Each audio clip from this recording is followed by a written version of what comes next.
Let's face it, as Nintendo fans, we are often left slightly disappointed and scratching our heads asking why. Where is our Super Mario Galaxy 3? Why isn't Metroid out yet? Bring back the Ice Climber, seriously, and what were you thinking with the Virtual Boy? Well, sit back as Sean Capri and Bobby Pauls do just that. That's right, this is If We Ran Nintendo. Now, cue the music, maestro.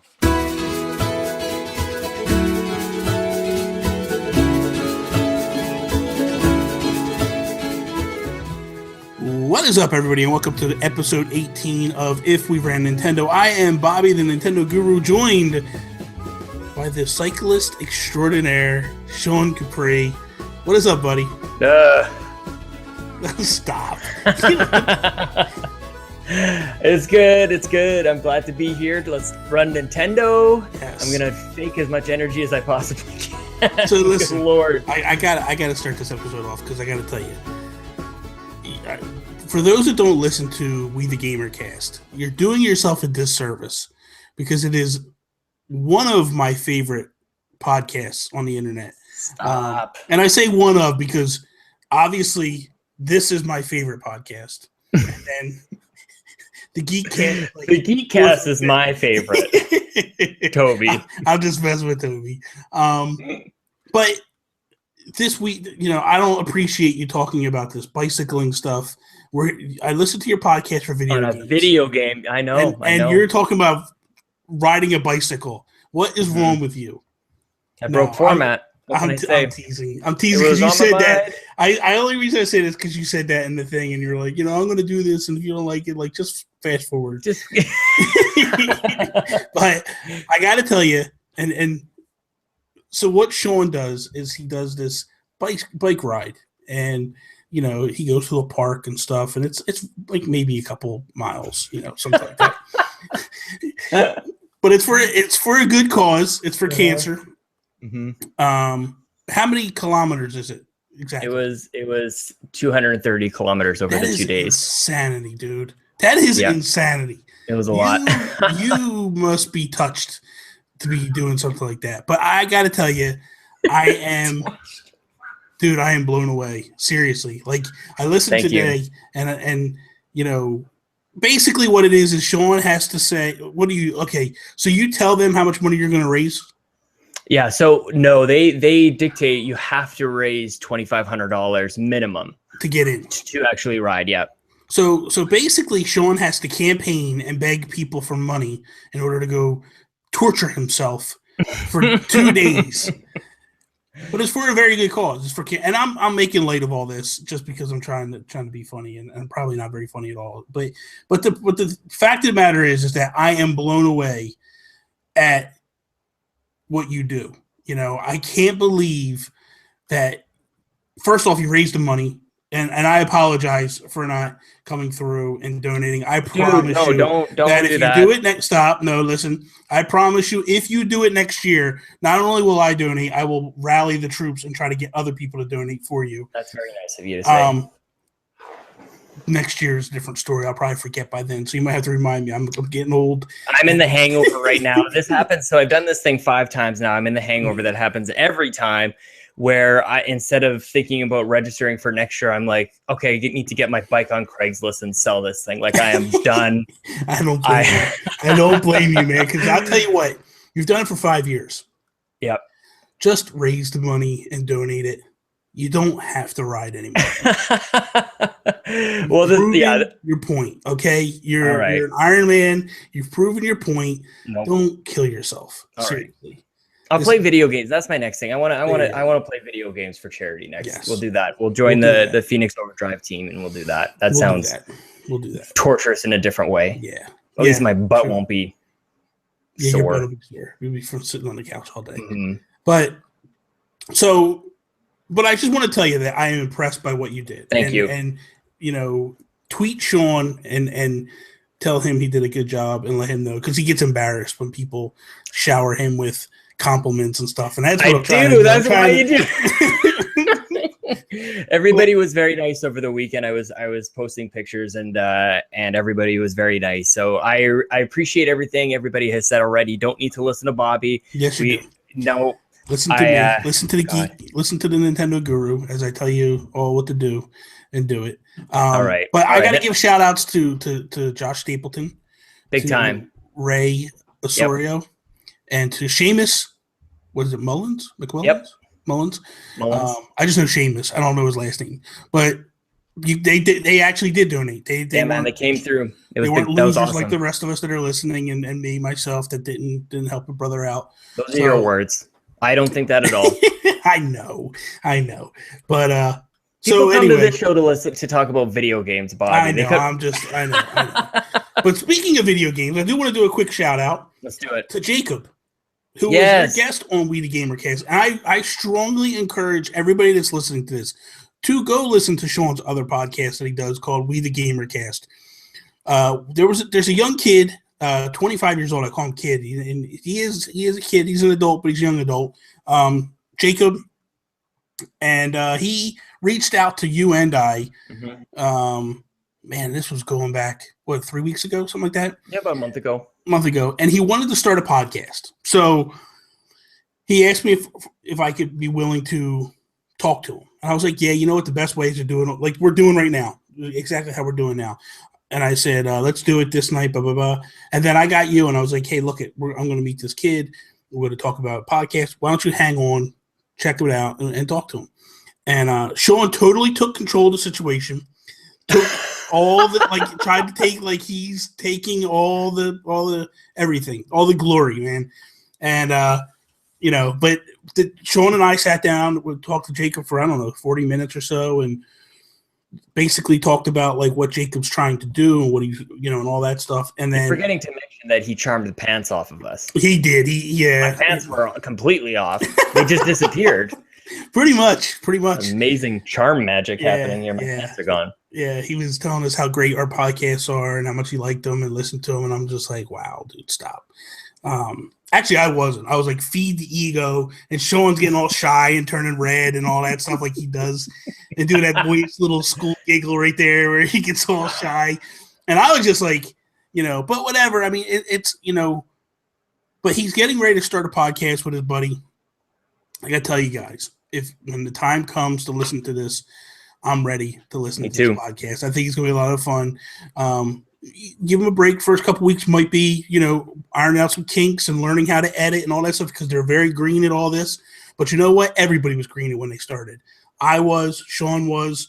You're wearing green right now. Yeah, I'm wearing green right now. There isn't a single podcast out there that wasn't 100% sure with what they were doing. Mm-hmm. But listening to him on your show, got to tell you, blown away. Hearing that story that he talked about for Christmas, literally, man, gave me chills. Me too. Got me a little misty-eyed. Me too. That's what I love about your show. It never fails. There's always that moment in every show that just makes you go, oh my God. Sometimes. Wow. Sometimes. No, I bet you, more than not, Josh Stapleton, Sean Masson. Just kidding, Justin. Just kidding. I'm good with whatever, man. That's what I love that show. If people want to go there, we can go there. If not, then we can just talk about it. We can just shoot the shit. Shoot the shoot. But I just like to hear them types of stories. Yeah, and I'm not going to tell anybody the story because I can't do it any justice. Go listen to Jacob tell this story about how he got or what he got for Christmas one year, and it blew me away, and it was just so awesome. I actually messaged him, or I posted on Facebook and told him what I thought about it. So before we kick off and get into our topics, two things I want to do. One more, I'll get it out eventually. Next week, we're doing something a little differently, and I wanted to throw this by you live on the air, Sean, because I think people like to hear us discuss and figure things out on the air sometimes. Probably wrong, but whatever. Whatever. We're going to do it anyways. So next week, we're actually we're going to have a guest on. Jules, I think it's Jules Watsham. It's Watsham, so it's Watsham. I said it wrong. I probably did say it wrong. I apologize, Jules. I just know your first name. So, but Jules is one of the co-founders of Renegade Kid. Made great games like Xenodrifter and Mutant Mudds. And Mutant Mudds Super Deluxe, I believe is the name of it. Dude, I played it. I actually got a demo code when it came out, or review code when it came out for the Wii U and the 3DS. Such a brutal game, but so good. Really good. Mutant Mudds is an awesome game. I love it. I love it a lot. So we're actually going to bring him on. We're going to do something a little different in our formatting. So what I'm going to do is, if you have a question for Jules, in the first 30 minutes of our episode, we are going to do a quasi interview and just ask him a bunch of questions and go on it and go from that. The second half of the episode, we're going to do an If We Ran Nintendo moment with him. And I want to ask him, if we ran Nintendo, how would we approach the third parties to get them on board in the future? Because I feel like that's the best time to ask that question and to approach it, because we can give our ideas and we can hear what Jules would actually say. You know, and as a developer, it might be nice to hear what he would say. Now, hopefully, he'll answer that question. That's what I was just gonna say. Yeah, if he dives in, it'll be gold. And he said he's open for anything. He said, whatever you guys want to do, I'm good. Because I threw it. I'm like, do you want to do an interview, or you not want to get into the? He's like, whatever you want. And if you've ever followed Jules on Twitter, trust me, he shoots from the hip, man. He's a straight shooter. So I'm excited for that episode. It's going to be great. Ever since I actually got my review copy and I messaged him back and forth, and we had a couple of emails back and forth, he's a really good guy. And I've been like just building up courage to one day be like, hey, would you mind coming on the podcast? And I knew this was probably the better podcast because he does a lot of Nintendo games. So plus this is the number one podcast that I do. And oh, good Lord. Just kidding, Toby. But so real quick, let's move into another thing we're going to do before we actually get into topics. So I threw out today that we have 2 topics, and I said, is there anything you guys want to hear us talk about before we, well, I didn't say before, but if you guys had a topic that you wanted to do, we would do, or if you wanted to hear anything we want to talk about. Josh Stapleton and both Sam Lubbs sent in very good things. Josh's we're going to do now, and Josh's is more of like a topic for us to talk about. But Sam, we're going to put a pin in it, and we're going to hold it for 2 weeks. So, Sam Lubbs, I promise you, we are going to do your topic in 2 weeks. But your topic is so good and so big that I felt like we needed to take time to prep for it and do it properly and do it justice. And his was more of the idea of there's so many downfalls of Nintendo, so many mistakes. How would we rectify the big mistakes that Nintendo made? The Virtual Boy, the Wii U, Earthbound's mismanagement of marketing and things like that nature. So we're going to kind of go through. I think we should pick like 5, maybe 10 moments that you and I feel were bad moments in Nintendo's history, and how would we rectify them and what we would have done differently. So I think that's a really good question, and I look forward to doing that one. Josh Stapleton said, Nintendo's greatest hits, things Nintendo got so right, their best console, best peripheral, best game. So let's just go through one by one. What do you feel is their best console? So I think for me, the answer to this question changes almost on a daily basis. There are some days I'll tell you the NES, some days I'll tell you Super Nintendo. Rarely will I tell you N64, but for some reason I'm feeling a little love for the N64. So I don't think that there's a wrong answer to this. Honestly, I think there's things about every single one that are great, but I just want to kind of highlight the N64 and how it brought forward first-person shooters with GoldenEye, 4-player multiplayer. Like it brought in an era of 3D gaming with Mario 64 that was honestly pretty terrible everywhere else that we saw. And even today, as we look back on the polygon kind of era, it's really only Mario 64 or games on N64 that, because the gameplay is so strong, people will go back to. I don't really know anybody going back to Spyro or things like that, things of that nature. Anything on Sony, anything on Sony or on Dreamcast, other than and it's not to do like a console war here or anything, but like for me, like today, my answer would be I think they got, in terms of like what they got right and all the things that they were bringing new to the table. This was more than just going from 8-bit to 16-bit like they'd had in the last two consoles.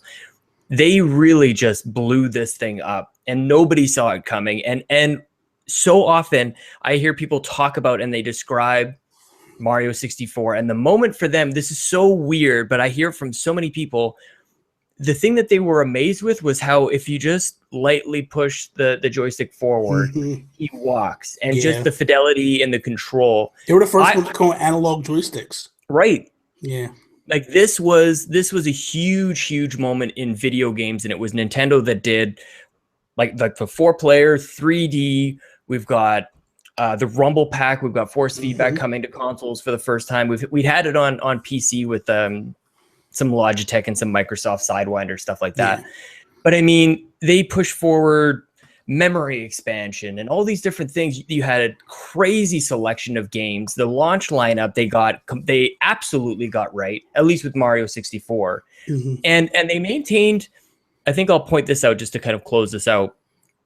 I think that they maintained a nice stream of games. I think when we look back, we'll probably kind of say that it was a little sparse, but I actually kind of like that. We had time to dive into these games. We had a whole year to play Mario Kart 64. We had a long time to play Star Fox and GoldenEye and all these things that you got good at the games. It was the beginning of, I mean, they had a lot of third-party support, but it was the beginning of the feel where we are now. Like that was the beginning of Nintendo starting to lose its grasp on third-party support. It was the first console that they actually didn't have the support like they had in the past, between the NES and the Super Nintendo. Well, they had Rare, which I think will come up in our conversation in a little bit, but really a lot of the things that like for me, GoldenEye is a no-brainer.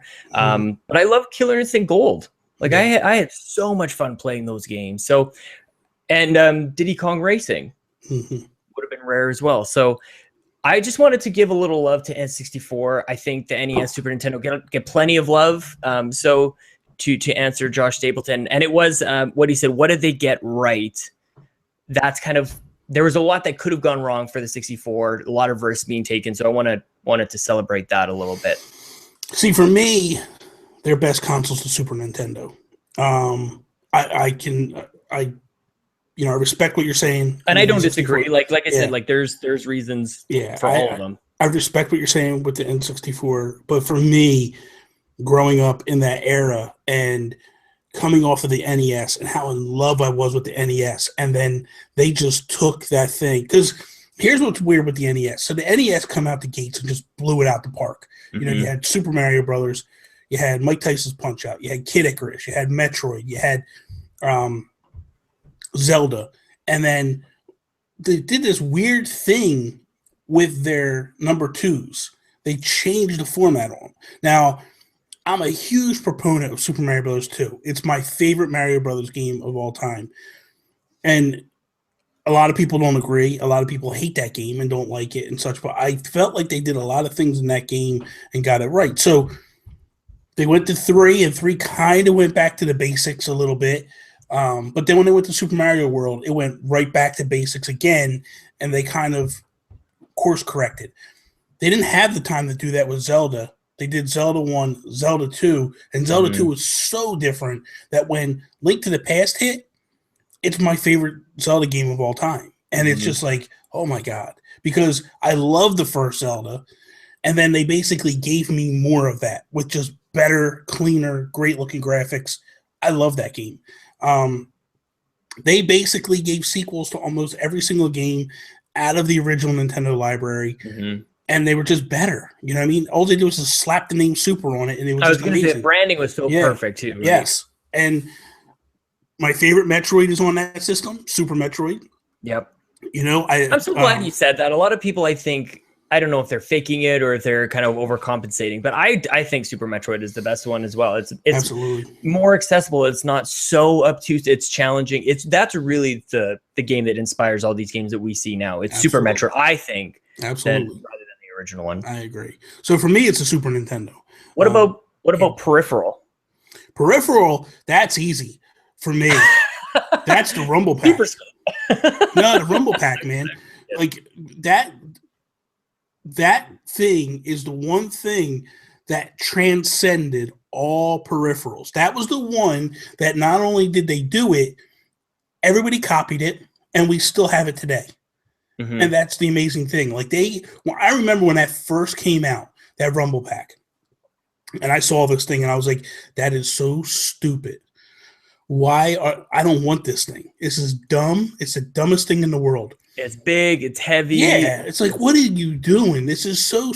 You already got this weird looking controller as it is, with 3 fingers coming down, and all this nonsense. No, I don't want it. And then they gave it away for free, and it was a pack-in with Star Fox, mm-hmm. and I was just like, holy crap, this is awesome.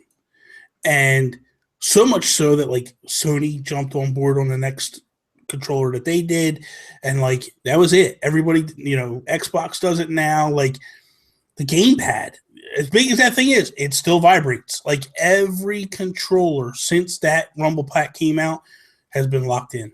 So for me, mm-hmm. it's a Rumble Pack. I have to agree that is an excellent one.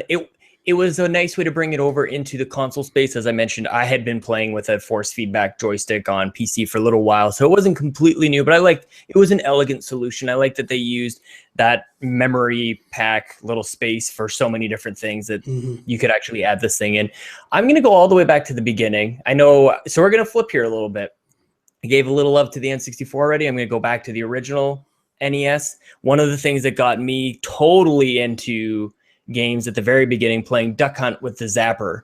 Yeah, is the only reason that this probably should, I feel now I'm overcompensating because you didn't really use it for much more than Duck Hunt, but still, but there was a magic to it. The fact that it worked and you pointed at it and it was accurate, and I thought it was just from a build standpoint is probably one of the best peripherals. Did you play Hogan's Alley? No. That was a lot of fun. Hogan's Alley. You would have cans come out, and you had to shoot the cans and keep them from falling off the bottom of the stage, and then you would go into these shooting galleries mm-hmm. where you would have 6 silhouettes of characters come out, and then it would flip around, and you'd have to shoot the bad guys and not shoot the good guys. And it was fun. It was fun. It made me wish that they had some form of lethal enforcers, but obviously that would come much later on Sega. But that gun compared to the Zapper, I don't think was even close. Now, there was a game called, I don't know if you remember this, The Adventures of Bayou Billy. Nope. And it was a Konami game, and it was one of the first games that actually used the controller and then the light zapper. So some levels, going back and forth. You were going back and forth. Some levels you would play with the controller. And then some levels you would have to use the zapper, and you mm-hmm. see to switch back and forth. Really, it was a lot of fun. That's awesome. I love the zapper. You know what controller I really liked with the Nintendo, the original Nintendo, was the Max. I think it was called Max Advantage. It might have been called, but I remember using it so much with ice hockey, the original ice hockey, mm-hmm. because it had a circle pad on the left. So when you were ice skating, you just kind of swiveled around with it. Oh, yeah. It kind of did away with the D-pad, and then it had automatic firing. So you would have your BA, but then just under that were 2 little gray buttons, and they were automatic firing. And love that controller. I didn't know they ever came up with anything like this. I'm just looking at this now. This is, I think we all saw kind of third-party knockoffs that especially on Super Nintendo, you saw a lot of those with those turbo switches. But I didn't know there's anything first-party like this. That's awesome. Yeah. And then they had the NES Advantage, which was a joystick, and it had automatic firing as well. But the kicker was I could never do the bomb jumps in Metroid, where you drop into a ball, and then you would hit the bombs, and then it would elevate you, and then you could get into areas that you weren't able to get into. But with that, it made it all possible, because I would just hold that turbo button down, and it would just start dropping bombs real quickly, rapid fire, and then I would get up to where I wanted to go. So you had all of these. I had the NES. I had the Max. I did have a NES Advantage, but I really didn't use it because I didn't like the joystick. Man, talk about a controller ahead of his time. Yeah, like man. that's a fighting game stick. That's really. a fighting stick now. Yeah. And then Her system without any fighting games. best game. Ooh, that's a hard one.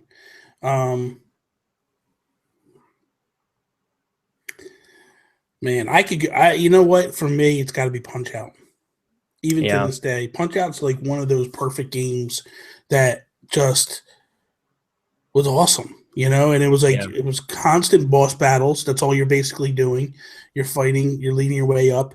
It was just the perfect storm, perfect time. Everything just went together. Like that original Punch Out, Mike Tyson's Punch Out, to me was just it. And again, it may not play well on kids today because A, boxing isn't as big as it used to be, and B, you might not really know who Mike Tyson was. You know what I mean? Like you see him now, and he's a shell of his former self. He's not, you know, he's somewhat comical. He makes fun of himself. He jokes around and stuff. But there was a time when that dude was the most feared man on the planet. Mm-hmm. Like, let's put it in terms of UFC. Conor McGregor, like that's probably one of the bad, or Brock Lesnar. They're probably the baddest people that you see right now, and you go, "Oh my God, I wouldn't want to fight that guy." And when you hear their name, you go, "Oh, I can't wait to hear who they're fighting." That's how Tyson was, and so to have him in a video game and to be as badass in the video game as he was in real life was just awesome. Yeah, I'd love. You don't really have that anymore. Like we try to raise up a lot of these athletes in a way that somehow matches the pedestal that we had for Mike Tyson, Wayne Gretzky, Michael Jordan, Bo Jackson. Oh, yeah. Do you remember that cartoon, All Stars? Like that's what I'm talking about. Oh, that was so good. But we don't have that anymore, so it's difficult to replicate that. Like maybe the closest in recent memory, Tiger Woods with Tiger Woods golf. Like we used to get when we were kids, you had games like sports games based on the players. Ken Griffey Jr. baseball, Roger Clemens baseball.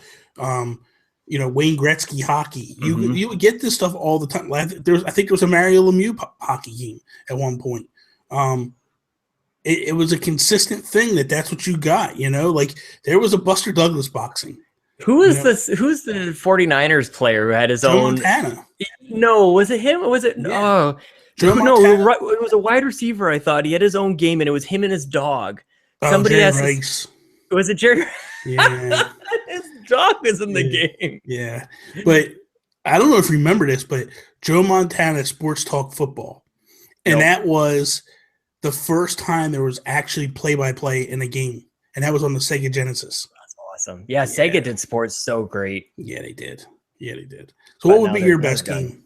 It feels weird. I mean, I give you a lot of credit for the Super Punch-Out love. It feels weird to even talk about anything other than Super Mario 3. I think is probably, and full disclosure, I was over at my brother's house in Calgary this weekend, and he's just got all his Super Nintendo. He's got all his systems laid out like they're brand new, and he's got all his games out. And when I was looking through his Super Nintendo collection, the first one out of all these different games, the one that I grabbed and we played for a couple hours together was Mario All-Stars. We played Super Mario 3, and I just jumped into one of his save files, and it was like World 6, and I haven't been to World 6 in probably 8 or 9 years. Yeah. But I just love it, like just the way that it feels, the music, and just the fact that I can jump into this. It's 2016. I don't remember this at all. It's timeless. And so for me, like it has to be at least one of the Mario games, and because I played this one very recently, Super Mario 3 is insanely special. Yeah. Such a good game. Yeah. I like I said, 2 is my favorite of all time. 3 was good, you know what I mean, but I didn't I don't know what it was about 2. I just felt I love you. Like, in what world does somebody say Super Mario 3 was good? Yeah, I don't know, man. It was good. I'm glad we don't agree on everything. That's fine. Know what though? For me, my thing was like I loved 2 so much. And I feel like there's almost no wrong answer to this. I'm looking in front of me at these coasters that Josh Stapleton gave me. I've got Super Mario on the NES. I've got original Legend of Zelda, Super Mario Kart, A Link Between Worlds. I mean, This is the one, baby. The This is Punch one. Out. I had this one, and I use it every day. I use it every day up here. We're down here. I Me love too. it. It's in my it's my podcast space. Josh This is my Stapleton is the man. what a dude. Like, look at that. That's terrific.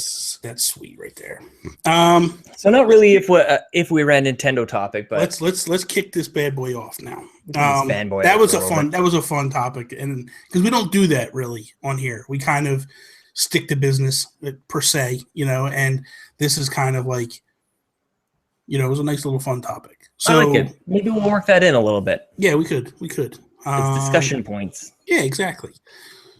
So, if we ran Nintendo, how would we handle the 30th anniversary of Metroid and Zelda?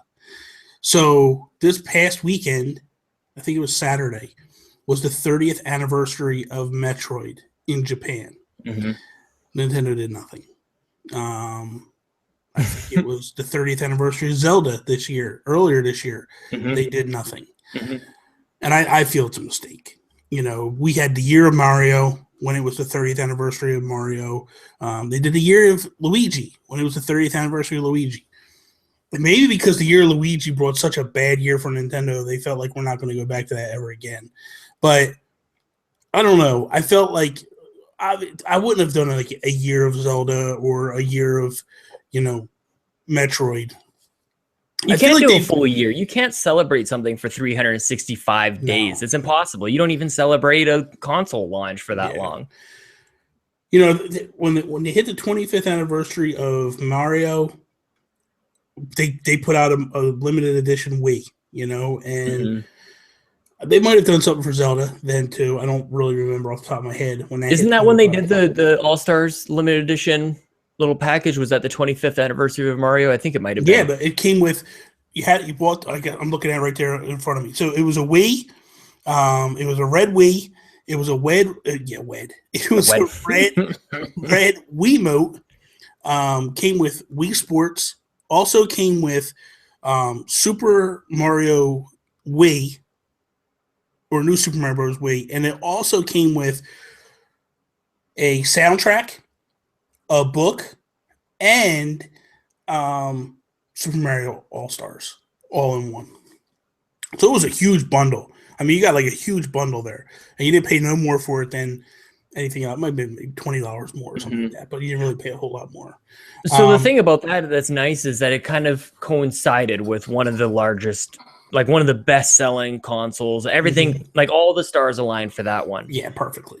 And to be perfectly honest, I think with Zelda and Metroid, I think some of these anniversaries are just sneaking up on Nintendo. Yeah. Where it's like, oh yeah, 2016, it's been 30 years since this. And at that point, it's likely too late to develop anything in terms of a new game or something that kind of like lands. I think that's what some people are expecting, really, is for like a game that maybe is like a reboot or a remake of an original or something like that. And again, you have to plan that out 2-3 years in advance. See, and this is where I feel like you don't.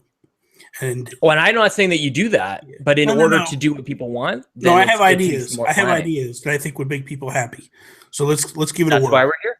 That's why we're here. So let's start with Metroid. Now, with Metroid, I feel like, yeah, you might want to do a little rework on these.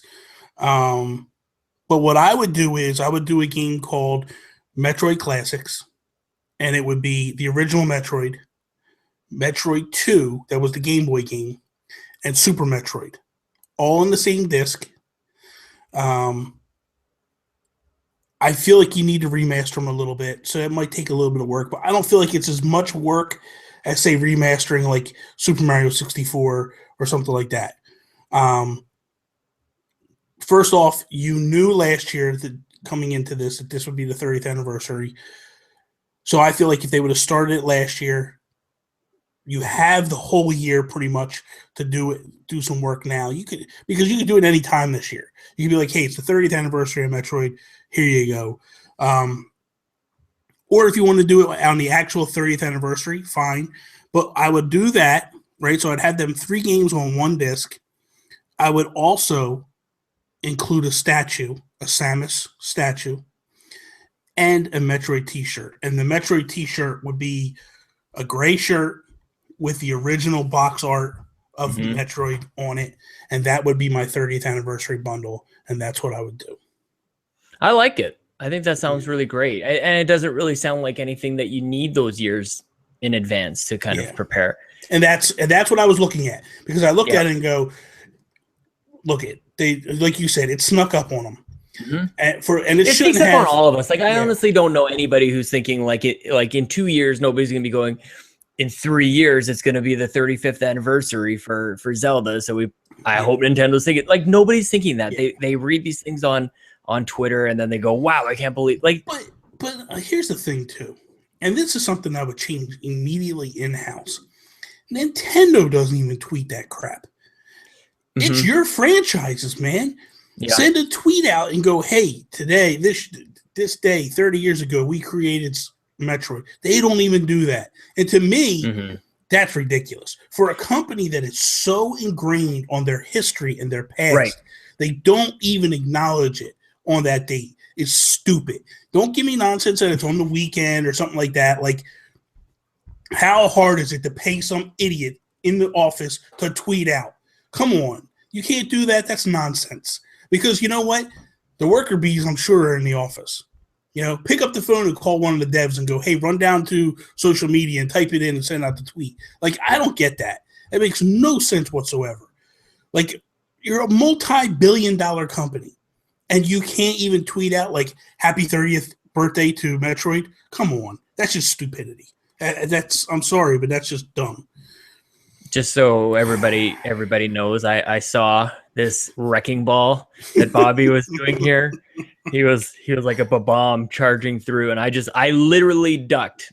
I got out of the way of the camera, and I actually got. I had to dodge that one. I had to dodge, dip, dive, duck, and dodge. But am I wrong? That one? Not at all. And that's the thing. So you hit on something very important, and I think that's a point that we should discuss here. Is that for a company who is so ingrained in its history, I think that there's actual business. There's a business strategy surrounding celebrating history. We're seeing that with the NES Mini. We've talked about that at great length. And so sometimes I feel the community, the Nintendo fans, will kind of harp on Nintendo just because.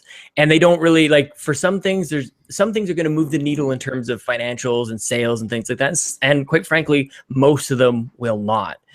But when we talk about celebrating history, we talk about 30th anniversaries and things like that, there is a loop back to a strategic initiative that can actually help sales and help all the financials and all those kind of like metrics that are the signs of a healthy business.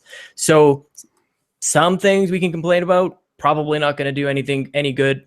I think we're onto something about complaining about them not doing something about these 30th anniversaries, because it's truly a missed opportunity for us to give Nintendo money. Yeah. So you talk about kind of statues. I was going to go even without really needing anything custom.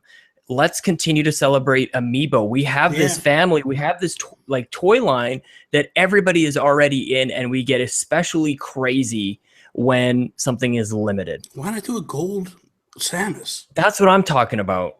They did a gold Mario. Yes. They did a gold Mega Man. Why not do a gold Samus? And do a gold Link while you're at it. You don't even have to be creative about it after a while. You just go, you know what? A gold one means it's crazy awesome to have, and it's very limited. Here's our how easy is that? Here's our gold Link, here's our gold Samus, or even like 3 versions of them. You can have a 3-pack where it's like the different. You probably have even more than that. You could probably have like 3 sets of 3-packs where you have the different versions, like the different art styles that we've seen over the years. You can just have a first-person version of Samus where the whole cool, but how cool would it have been to take, since it's the 30th anniversary of the original Metroid, there was 3 outfits you could get of Samus in that. So you could get the Varia suit, you could get one where she was kind of just the helmet was taken off, and then one where she was in her bikini. So you could do a 3-pack Amiibo, and you had those 3 suits. That's what I'm talking about. That would have been awesome. That seems like such a no-brainer. It builds into a current initiative that they already have. Like, I think a lot of the hurdles that are insurmountable are when you have to create something out of from scratch. When you have to create something brand new, it's really, really difficult for these organizations to stop what they're doing with everything else and then give this focus. So it's like low-hanging fruit. It's going along with something that you already have going. Amiibo is definitely a thing. Limited edition consoles is what we've seen with Wii. I would continue that even further. It's basically a skin on top of the already manufactured consoles. Again, it is new, but it's not from scratch. We already have the shells for these consoles. Well, that's what I was going to say too, because now we're looking at Zelda and what I would do for the 30th anniversary of Zelda. I have one more thing for Metroid. Go ahead. Okay, before you jump over. And the only reason this applies more so for Metroid than Zelda is because of how many games have been inspired by Metroid. So I would actually celebrate that. And it's, again, linking it back to initiatives that are important for the business, third parties, trying to bring, or indie developers. So celebrating, you could even almost have like a month of this where you have almost like a humble bundle kind of sale of the games that had been inspired by Metroid that are available on the various Nintendo consoles. Absolutely. And just have whatever it is. $5 gets you these 3 games or whatever. So any Metroidvania games out there, I would bring them in, celebrate them, and just kind of Metroid started it all. Let's celebrate the Metroidvania kind of idea, and just digitally, really. So that's another thing. It's super easy to do. And you got Axiom Verge coming. You know, you got Axiom Verge on the way. You got SteamWorld Dig is a Metroidvania game. Like, there's a whole bunch of them out there. Guacamelee, I mean, the list goes on. Yeah. So let's move to Zelda. So I have an idea for Zelda as well. So, what I would do is I would do 2 things, all right? Because it's a huge franchise. It's their second biggest franchise. You know what I mean? So why wouldn't you go big and bold with this? I would do a special edition 3DS. Yep. A special edition Wii U. We want to sell more Wii U's, right? Why not do a special edition Wii U? Makes no sense. Just take a bunch of them in the back and spray paint them gold. Like, it's really not that big a deal. You know what I mean? Like, I don't understand. Like, do something special with it. But here's what I would do. So I would make a special edition gold 3DS, a special edition gold Wii U with a gold gamepad and all that nonsense. Maybe even take it a step further and throw in a special edition gold Pro Controller. Or go back to when they did that gold Wiimote, pull that out of the garbage and do that one. Actually, that thing sells for like $110 on eBay now. That thing's crazy hard to get hold of. So, but also, and this is what I would do, because you have the Wii U, because you have the 3DS, if you buy the Wii U Special Edition, we're going to give you Wind Waker and Twilight Princess HD for free. And if you buy the 3DS version, you're going to get Ocarina of Time and Majora's Mask with it. Because we're talking about remasters and redoing games. Those 4 games were all redone. Yep. Give them away. You know what I mean? Like, you would actually be able to move, I feel, because I'll tell you right now, hand to God, I would go out today, right now, and go buy a special edition Zelda Wii U. No questions asked about it. I would pre-order it and I would buy it. You could legitimately sell a good 500,000 units, I think, easily, if you put them on the shelves. I think people would buy them up. I think that hardcore Nintendo fans would want that console, would want that special edition. They may trade in their old Wiis, but I guarantee you they would have that. And you know, at the end of the day, you're moving units, and what do you care? You've already put this number up that you're only going to do 800,000 units this year. Yeah, well, that would do that. We can easily put you halfway to the thing. They're not going to do 800,000 units just trying to sell them at $300 a pop, because it's insanity that the Xbox One is what, $300? $250. Well, it's $250, and the S is $300. Come on, wake up, smell the roses, do something special edition, and move these things. Yeah, I like that idea. I think we've seen units move kind of irrationally. So when Majora's Mask came out, bundled alongside the new 3DS. Yeah. I think, like, because really we didn't really get to see too many other selling points of the new 3DS. Why do we need this thing? But people were like, because of Majora. Like, that was an exciting moment. I bought it because of the special edition. That game's garbage. But I bought it because it's a special edition. I have the same thing, and I think that edition of it is really the bulk of the sales that we've seen for the new 3DS alone. So there's no reason why we shouldn't be able to do that. Having kind of like a different selection of the games almost makes you buy both, so we can really start to push. So you have like the different games that are console only, Absolutely. and then some of the older virtual consoles you can have on the Wii U, and then the remastered stuff you've got on the 3DS, along with all the old virtual console stuff too. We're in a situation where we have no holiday lineup, right? Yeah, that'd be huge. Wouldn't this be the way to make it big and bold and be like, hey, here you go. Here's your holiday stuff. Like, along with the classic NES, here you go. Here's what this. And I think you would move units. I don't think there's no reason in the world why you wouldn't move units doing this.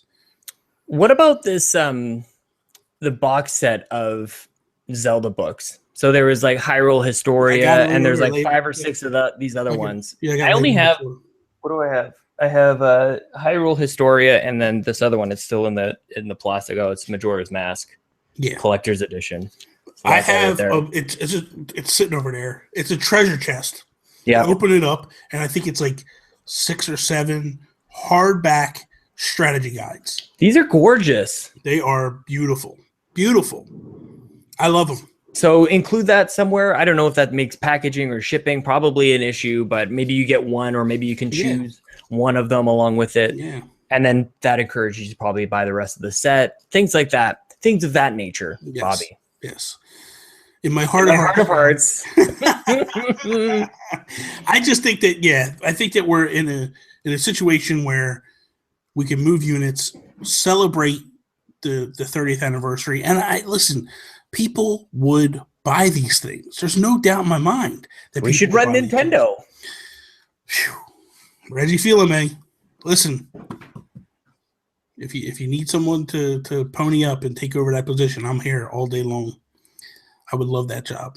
Just an idea guy. You're just an idea guy. I'm just be like, you go do this and you go do that, and it's going to cost us money. I don't care. Go do it. Okay, so topic 2. If we ran Nintendo, let's just throw a hypothetical out there, because everybody's talking about it. It's the big, huge elephant sitting in the corner that nobody wants to talk about, but it's a possibility. It's been floated numerous times. Let's say NX fails and Nintendo walks away from consoles. Now, I don't want it to happen. Okay, let's preference it with that. You get me every time with that. I don't even see it coming. I don't want it to happen by any stretch of the imagination. I want them to stay strong and flourish and all that stuff. And let's just say that they don't fold shop after this console. They do another console and that flops. Then they fold shop. They are they are the greatest video game manufacturer ever in terms of great developer. They make solid games straight out the gates all the time. If Nintendo stopped making home consoles, now they're going to become a third-party developer, kind of like a Sega. Who do we go to give our games to? Now, the easy answer is we do it to all of them, but I kind of want to do something different just to feel it out. We're going to make it exclusive. So where do we take our games to be exclusive to one console for here on out? Yeah. And I don't know what you're going to say. I'm sort of like wincing here because I want us to talk. So to be clear as well, we're choosing basically between Xbox and PlayStation, pretty much, or PC, I guess, or mobile. Yeah, those are kind of our options. So this gives everybody listening take a moment, think about this critically, make your selection, because I think it's a no-brainer. Bobby is about to tell us. I think it's a no-brainer as well. So I kind of hope that we don't land on the same one. And if we do, I will say that we landed on the same one, and I'll try and come up with counter arguments for the other one. The funny thing is we didn't even tell each other who we picked. This is the best part. This was totally off the rails. I think mobile's a waste. I would never go mobile. Mobile's out. Mobile's out. I would go with Xbox. Ah, dang it. Okay, that's what I was going to say too. Okay. It is a no-brainer. And I think here's the reason. But Because here's you go, proof. It's on my notepad. There, it's backwards probably, but just so that you see, I actually did choose it. I would go Xbox because of this. One, Nintendo, I feel, could work very well with them in terms of, I think they would open their doors to Nintendo. They would say to them, what do you have in mind in terms of peripherals? What do you need out of a console? We know they're going to have the power, so that's no big deal. Like, doesn't matter where they go, Sony or Xbox, it's going to have the power. Mm-hmm. Nintendo's not the type of company that's going to go, we're going to go with Sony because they have more units sold. They're going to look at who is bigger in terms of like what they could give us. Microsoft, I feel, because they have their and look at, I don't own an Xbox, none of that. I'm looking at this with straight up what I would do if I was Nintendo, and I would look at it and go, Microsoft is huge on technology. They're advancing all the time. They're always in charge of stuff, and they're always taking bold steps with things and doing different things. Always willing to push the limits and push the envelope. And I think them two would work because Nintendo does that. You know what I mean? And if Nintendo was to go and sit down with Phil Spencer and be like, hey, look, this is what we want to do, I guarantee you Phil Spencer would give them everything under the sun to make it happen. The other reason why I do that is because not only do you win with that, you also win with the PC games, because with Xbox moving everything to PC now, you're kind of back and forth with the two, and you need a bigger audience. You actually Yes. have to realize what they're going for there. That's an excellent point. Yeah, they're doubling up. So you're basically, at the end of the day, you're then beginning to double up your revenue where it's not just stuck on one platform.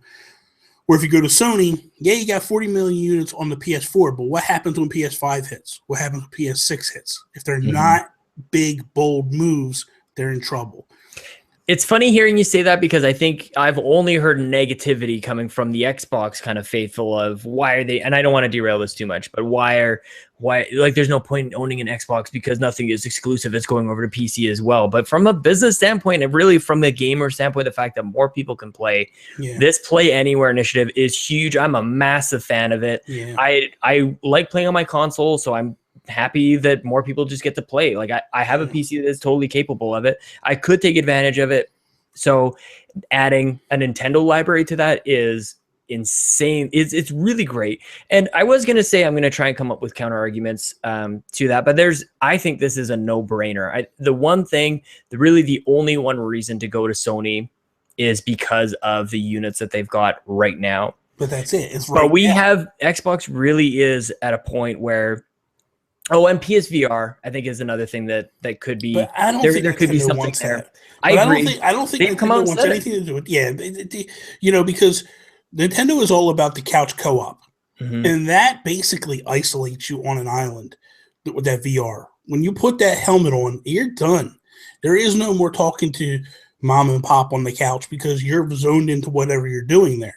I think you lose that personal touch that Nintendo strives for. With a lot of their games are couch co-op games. Even to this day, they're huge couch co-op games. So I think that they would never want to go that route. Well, we saw, like, it's not exactly the same thing, but we saw sort of that asymmetric multiplayer with the gamepad, where the person on the gamepad is playing separately from everybody else, but together. It doesn't really work. It does feel separate and janky. It doesn't quite work. So there are reasons why PlayStation could work, but I'm gonna jump on this Xbox bandwagon. Couple things. Undeniably, the network is better. Oh yeah. So there's a huge leap forward that Nintendo could have, jumping from their network to the Xbox Live network. For me, anyways, I think that Sony is still light years behind where Xbox is and where they're going. I think the cloud offers a lot in terms of the processing power and what could happen on virtual console. And the other thing that Phil Spencer has come out saying a lot lately is that they are not only focusing on backwards compatibility, but also forward compatibility. And just talking about, we said it earlier in the show, focusing on Nintendo's history and then also bringing those things forward. I think that jives really nicely with what Xbox is doing right now with having that Xbox 360 backwards compatibility. And we know that they're building systems to move forward so that you don't really have to worry about that anymore. They're talking about forwards compatibility in a way that we don't really even comprehend. We can't comprehend because we're not there yet. So I like that forward thinking. And I think the easiest way to grasp what they're talking about is cell phones. You know, like when Apple puts out a cell phone, games move forward with it. Like sometimes eventually, if you have an older version, it's harder to keep up to date with it. But at the end of the day, as each build comes out, they tinker a little bit on that. I think you're going to start seeing video games start to take that trend more or less. And Nintendo's been doing that sort of thing, but they're just not quite as slick at it. They're like they do bring games forward, but it seems like a monumental effort for them to do that. Yeah. So if they were to jump on because Xbox and Microsoft is a foundational organization. Like they build a platform for things to then be built on that. They build OSs, like their software. Yeah. So I think this is a no-brainer. And then the other thing that we haven't mentioned yet is Scorpio, I think is going to unlock just a huge amount of potential for Xbox. And I think it's really going to turn the tide. I think Scorpio is going to change everything. Yeah. And I don't think Sony's prepared for it. So if you're to say Sony is the answer, that's for today. But I think Xbox is the answer for the future, really. Yeah. And I think that's the thing. Like, you know, when I looked at this and I thought about it and I said, of course, it'd be easy for me to go. I mean, again, this is assuming that Nintendo just doesn't go, we're going to put on every platform, you know, and we're going to double up and make our money for everything. But I just don't. Part of me thinks that like they're not over their grudge with Sony to some degree. Yeah, I can't believe we haven't talked about that yet. Yeah. And I think that like there's some, I don't know. I just think that there's some blistering issue there that they're not really coming out with. I mean, look at Phil Spencer is that guy, man, that just talks right to your heart, man, and just tells you like, you know, when they were doing the Smash ballot, he was the only one that came out and was like, hey, you can have Banjo-Kazooie, like, no problem, you know, like. I mean, that's the thing we haven't talked about. Have I only thought of this, or have I said it? Rare, reconnecting Nintendo with Rare on the Xbox platform. Let's bring all those games up. We'll have Diddy Kong Racing. We'll have GoldenEye on an Xbox. Like, come on, that was my number one when I showed you my. And what I would do is, if I was Microsoft, I would say you take Rare, in-house. And work with them. Get them back to what they were. They bought Nintendo's Rare. They didn't buy Rare in a vacuum. They bought Nintendo's Rare. There was a magic connection there.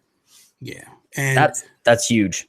So I think that ultimately, as the fanboy, not even as the fanboy, as the fan of video games, I have a PlayStation. I don't have an Xbox. So for me, I would go, oh, no, it's got to be Sony, because that way I don't have to buy another console. But business-wise, and what makes sense to me is Microsoft, because again, Nintendo is all about tinkering and trying new things and gimmicks and all that, and Microsoft will do it. Microsoft will be like, hey, you need this for this to work, you got it, and they would give it to them. You know, if Nintendo said, let's go back and let's say that after the GameCube, Nintendo folded shop, and they did this. If Nintendo went to Microsoft and said, hey, we got this idea for this motion controls and this and that and the other, we want you to, I guarantee you, Microsoft would have adapted the Xbox 360 to have motion controls right out the gate to be like, go for it, go crazy, you know, because ultimately they win because they already have the adult audience. Now you have the kids coming in because that's the one thing that Microsoft is lacking. It's the one thing that Sony's lacking too. Is they don't have the game for kids. You know, so if I'm a parent and I want to give, you know, and I'm playing a PlayStation 4, I can't really truly. I mean, how many friends do we have that have kids? The Nintendo dads is a prime example. Justin Madison says it all the time. Like, he has a Wii U because he knows that he can let his daughters play it anytime he wants. And he doesn't have to think about it, you know? Same thing with Zach. And you know, he says it occasionally too. Like, Jacob just said it on your podcast. Like, I don't have an Xbox in the house, and so ultimately, and why doesn't he have an Xbox in the house? Because it's Nintendo family friendly, and that's the thing. Like, there is a good portion of fans out there that don't have an Xbox, don't have a PS4 because of that, because they want that Nintendo family friendly stuff. Would Jacob or Justin or Zach, I think Zach has a PS4, but would they want those more adult consoles so they can play like Last of Us and Uncharted? I'm sure, absolutely. But if they could turn around and go, hey, when the kids go to bed, I get to play Uncharted or Last of Us, but while they're awake, we're going to play some Mario Kart and stuff. Mm-hmm. It's a win-win. You know what I mean? So that we talked about that on an earlier one about like what audiences do we go after, and that was one of my answers was targeting the parents with kids, and so having that console that somehow does both. That you have a nice portion of games that are for the kids, and then when they go to bed, you have the parents who have been gamers since they were kids. So kind of appealing to those markets as well. Here's the last thing that I'll say about this partnership with Xbox and Microsoft is that you're like basically Scrooge McDuck swimming around in a pool of money. When you talk about Nintendo and Microsoft, this is an infinite amount of resources to do whatever you want. Yeah. So if the licenses and all the games go over to Xbox just to proliferate and just make great and available to all these people who have an Xbox, and then all of a sudden Nintendo takes on a different form. They can develop their first party games, but then with the support of Microsoft and all the money that we're talking about here, suddenly they can go do your weird stuff. Create us some great peripherals.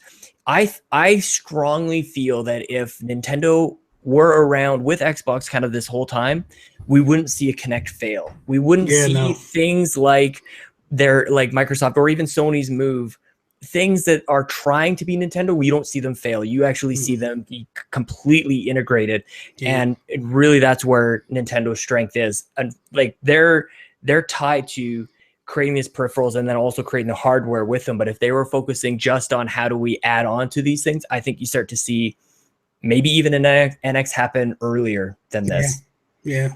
So that's true. Tons of money, tons of opportunity. If anybody has the raw power to make it happen, it's Microsoft. Because Microsoft would be like, we don't care. That's what an Xbox is. That's what the gaming console was, them going, there's an opportunity here. We don't want Sony to win this. We got to get in there. Go. Yeah. Here's some money. Here's a team. Here's some really smart people. Go make it happen. And that's all it is. So then you kind of go the next link over of now they already have the Xbox and you have a team like Nintendo, a freaking monolith organization. And then they have all of that focus. Yeah, I agree. So, no. So this Friday, for those that remember, we are playing Mario Kart, 8 p.m. Eastern Standard Time. You can add Sean if you want to add him. His Nintendo Network ID is Sean Capri. Myself is Paoli, Paoli 8280. Add us. We'll add you. Join our Facebook group. Just go look for Nintendo Guru on Facebook. Join the group. And then we're going to actually post some stuff in there when we're ready to go live and all that stuff. And we're going to tweet it out too. But I think we might wind up doing a tournament depending on how many people join us, just to be safe, to make sure everybody can play at once. I don't want to cut people off from doing this. So, but that's going to be huge. Don't forget, next week, Jules Washam, Renegade Kid. Check him out. Check out that interview. If you have questions for him, be sure to tweet him to us right away so we can make sure that we ask him. And that is all. So, Sean, you can follow Sean on Twitter at Sean Like Connery, Capri Like the Pants. You can follow me on Instagram, Twitter at Nintendo Gurus. That is all. Peace out, Cub Scout. ABZ you later.